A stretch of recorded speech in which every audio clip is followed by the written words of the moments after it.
Nous allons entrer dans la partie la plus sombre, la plus terrifiante du bestiaire. Faites attention aux petites natures, on ne sait jamais qui traîne.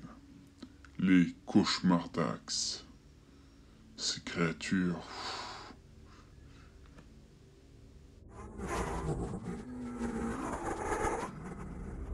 Ah, les cauchemardax.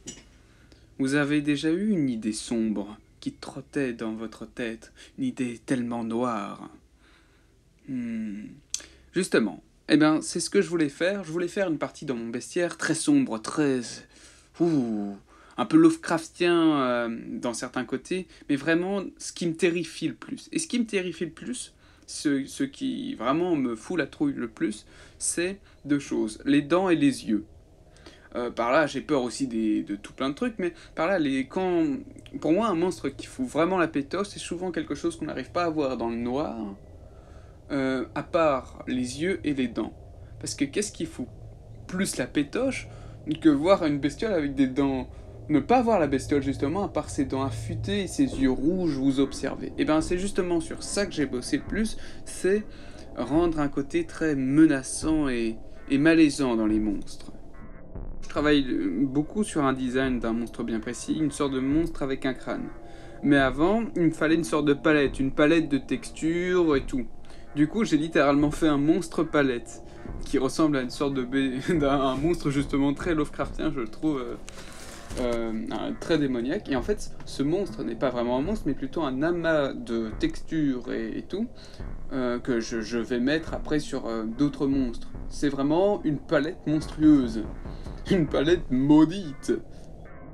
Mais au départ, je voulais un monstre pour commencer. Donc, j'ai fait la mâchoire, le tac.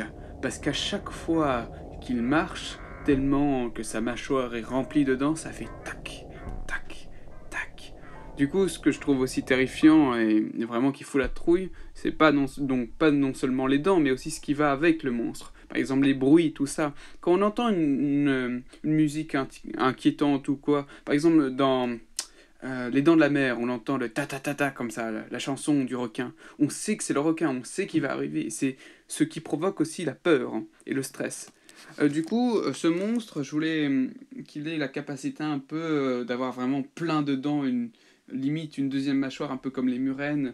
Mais au début, il devait plus ressembler à une montre religieuse au niveau de l'aspect. Mais finalement, il a gardé seulement les antennes.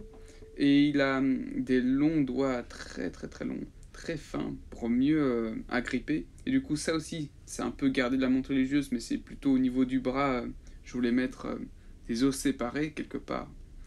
La mâchoire est vraiment inspirée d'un animal qui a vraiment existé, l'hélicoprion, un requin préhistorique avec une sorte de mâchoire en scie circulaire. Je veux toujours mettre une part de réel dans ce que je fais. Après, le moust-moust, juste un monstre moustique avec des yeux d'humain, comme ça, mais sans pupille. Du coup, je trouve ça justement terrifiant. Mais sinon, voilà. J'aime beaucoup les insectes. Du coup, je me sens obligé de mettre des insectes. Et j'ai mis un peu quelques lignes comme ça, comme le tigre, parce que moustique tigre, voilà. Pas plus bête que ça. Après, je voulais un monstre un peu poisson, plus poisson. Alors, il est inspiré du poisson Goliath au niveau de la mâchoire et de la tête. Là, il a l'air pas très terrifiant ou quoi, mais voilà, j'ai fait une version beaucoup plus terrifiante grâce à la base. À un moment, je voulais que ce soit un monstre un peu qui a un bonbon pour attirer les enfants dans sa gueule pour mieux les manger, un peu comme les tortues alligators qui ont un verre pour attirer les petits poissons et pour les manger. Sauf que finalement, je me suis dit, je vais mettre plus des attraits au niveau des yeux pour que ce soit plus perturbant. Du coup, c'est un monstre avec un énorme corps un peu grotesque, vraiment grotesque. Je voulais qu'il soit grotesque, avec tout plein d'yeux comme ça. On voit vraiment, donc on suit au niveau de sa vertèbre, de son dos bossu avec toutes ses piques et tout, mais on suit aussi qu'on peut voir qu'il y a des yeux. Du coup, il sait directement, dès qu'on regarde sa colonne, on va voir directement ses yeux qui vous fixent et c'est fini pour vous. Et voilà, je voulais vraiment donner un côté absurde et en même temps terrifiant avec plein d'yeux.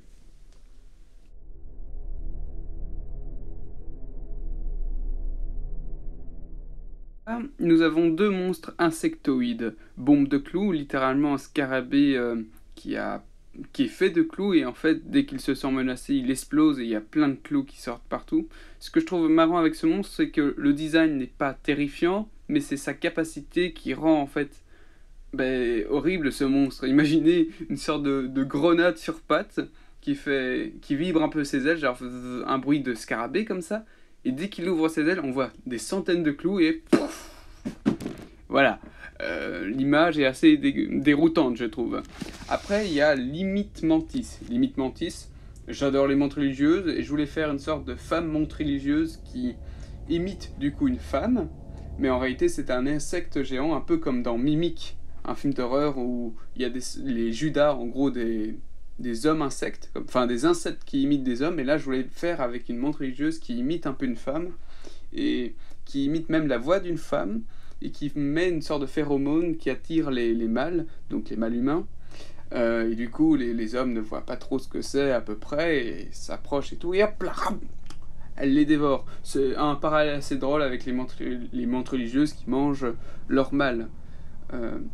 Voilà. Alors, l'ancienne. C'est une femme qui a perdu son bébé. En fait, son bébé s'est fait bouffer par quelqu'un et du coup, elle le cherche. Mais du coup, elle a une faim insatiable au niveau du ventre et elle est devenue ce monstre. Elle cherche son bébé, elle compte le retrouver. Mais des fois, elle peut se tromper et du coup, elle prend un bébé de quelqu'un d'autre et le dévore. Ce que je trouve drôle avec ce monstre, c'est vraiment... Enfin, c'est pas drôle. Ce que je trouve intéressant dans son design, justement, quand je l'ai fait, et que j'aime énormément, c'est ce côté très malsain, quoi. Que ce monstre a un énorme ventre, mais si ce n'est que ça, non, c'est pas que ça. C'est non seulement elle a des doigts hyper fins et longs, c'est pour attraper les bébés dans le ventre d'une femme enceinte. Je voulais faire vraiment un monstre très gore, très malaisant. Et puis l'autre à côté, le sorte de chat, donc le chatanique, j'ai très peur des chats. Alors, les chats, ça m'a toujours fait peur, à part les chatons, faut pas exagérer. Mais les chats, c'est un enfin, je trouve que c'est un animal qui fait peur parce que dans la nuit, on voit pas grand chose à part des yeux qui brillent. Voilà, c'est déjà ce qui me fout la trouille, quoi. Et un chat, je trouve qu'il y a beaucoup de potentiel d'horreur avec, parce que souvent les gens ne s'attendent pas que le chat soit agressif ou méchant. Enfin, c'est un chat, qui a peur d'un chat? Et justement, c'est ça qui est intéressant avec le chat, c'est tic, on peut prendre par derrière, et justement, ce chat, ce chatanique, ce démon, a une gueule énorme et grotesque, mais il a aussi une queue comme un scorpion avec un dard au bout. Du coup, il a l'air, j'imaginais avec ce monstre, qui prend une forme plutôt attirante, genre un petit chat noir tout à fait adorable. Hein. Et, et les gens qui ont de la pitié pour ce pauvre petit chat vont le prendre dans ses bras et tout, et puis ça, il a une queue de scorpion comme ça, et hop là, il le pique derrière le dos, et c'est fini pour la pauvre personne qui a eu de la pitié pour ce pauvre chat. Voilà. Procrâne. En gros, c'est un monstre avec plusieurs pattes, fait de muscles et d'os. Il a, en gros, au bout de ses pattes, c'est pas des mains, mais des mâchoires. Et comme il n'a pas une mâchoire inférieure, mais en fait deux, parce que comme ses pattes sont deux mâchoires inférieures, il met en dessous de sa tête pour manger ses proies. Rien de très exceptionnel, mais du coup, c'était le monstre crâne que j'avais bossé depuis le début au niveau du design. J'aime beaucoup ce monstre. Déjà, rien qu'au niveau de ses pattes, donc ses jambes, ce sont en fait des bras, avec des doigts. Et du coup, je trouve vraiment qu'il a un design très, comment dire, cauchemar, comme ça, j'aime bien. J'aime beaucoup ce design.